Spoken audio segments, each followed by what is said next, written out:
ఈ రోజుల్లో చాలామందికి దేవుని వాక్యపు జ్ఞానం బొత్తిగా లేదు.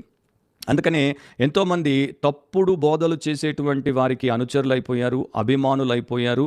వారిని వెనకేసుకొనొచ్చి వారి కోసం పోరాడి వారి కోసం ప్రాణాలు ఇచ్చేస్తామన్నంత నీచ స్థితికి దిగజారారు. దేవుని వాక్యము ఏమి చెప్తోంది అండ్ వీరు చెప్పేది దేవుడు చెప్పినట్టే చెప్తున్నారా అన్నది చూసుకోవడానికి బదులు సెంటిమెంట్, లేకపోతే ఇమోషన్, లేకపోతే ఒక రకమైనటువంటి ఈవిల్ ప్యాషన్ వారి యొక్క హృదయాన్ని, ఆత్మను, మనస్సును, దేహాన్ని వశంలోనికి తీసేసుకున్నాయి గనుక పిచ్చి పట్టినట్టు, వెర్రొచ్చినట్టు ఈ వ్యక్తుల వెనకపడి వాక్యమై ఉన్నటువంటి దేవుడిని విసర్జించేవారే ఎక్కువ. So there is lot of deception and distraction in present day Christendom. ప్రస్తుత క్రైస్తవ లోకంలో మోసం ఎక్కువ అండ్ దారి మరల్చేటువంటి విషయాలు ఎక్కువ. దాంట్లో పడి కొట్టుకుపోతే నీవు, నీ కుటుంబం అండ్ రాబోయే తరం అంతా కూడా నాశనం అయిపోతుంది.